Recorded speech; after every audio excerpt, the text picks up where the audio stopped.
आपके कथनी और करनी में बहुत फर्क है। जो मैंने कहा कि फूट डालो और राज करो, हमेशा से यही नीति इनकी रही है।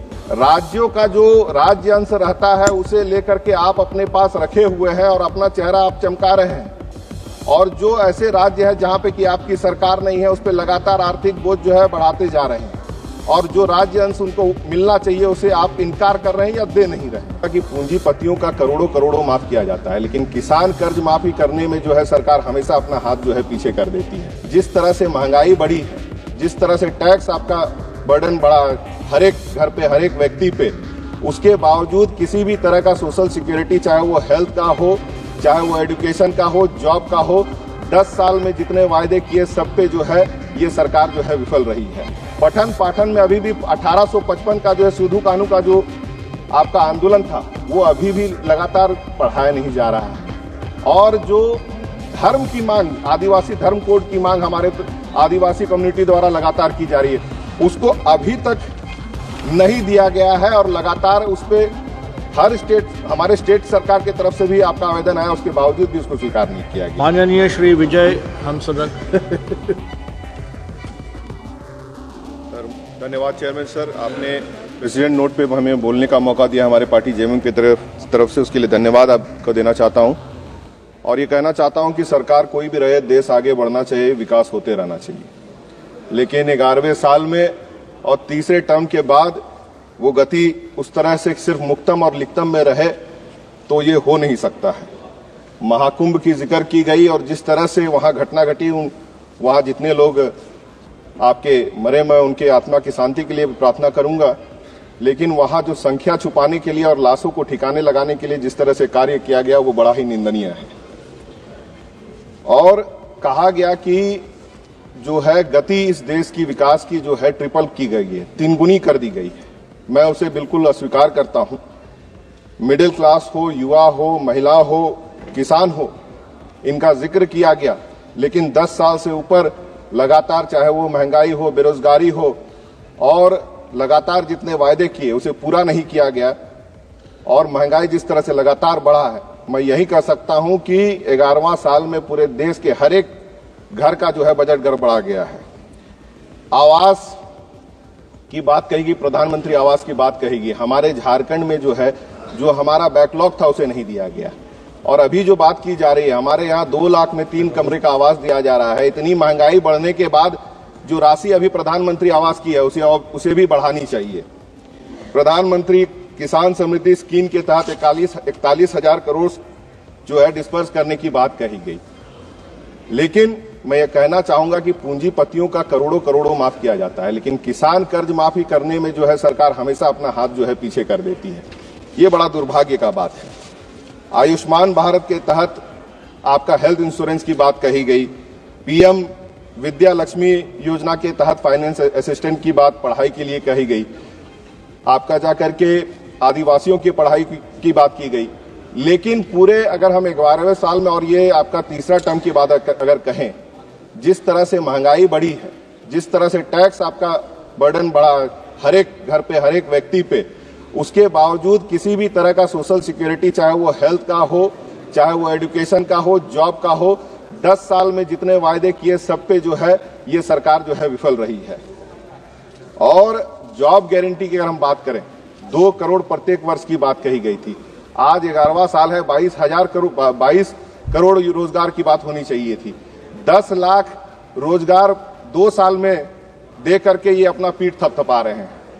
कहीं कोई कंपैरिजन नहीं है सर, कहीं कोई कंपैरिजन नहीं है।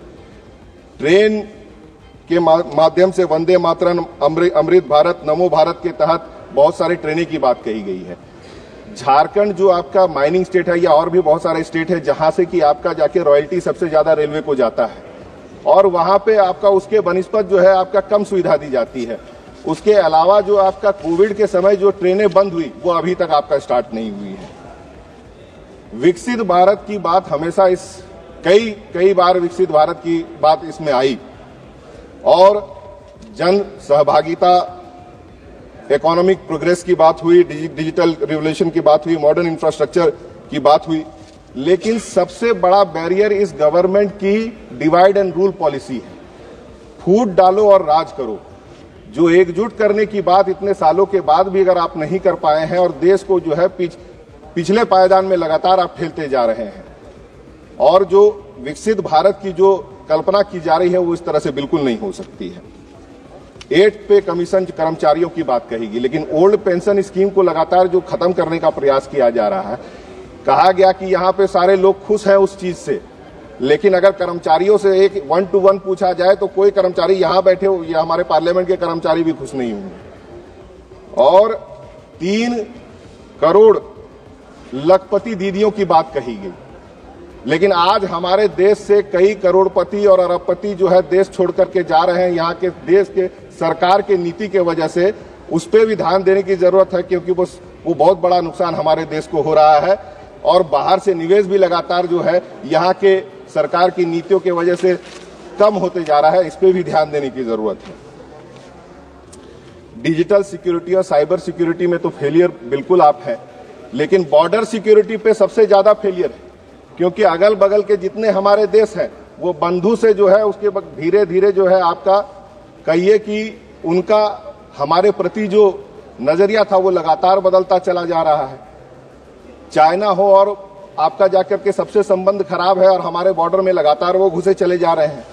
इलेक्शन के समय में बांग्लादेशी और रोहिंग्या मुस्लिम का बहुत ज्यादा जिक्र होता है, लेकिन उसके बाद का जो है एक्चुअल बॉर्डर सिक्योरिटी का जो डाटा पार्लियामेंट में प्रेजेंट होना चाहिए और देश को जो दिखना चाहिए कि हम सुरक्षित हैं, उसका चेहरा ये 11 साल में बिल्कुल प्रेजेंट नहीं कर पाए हैं।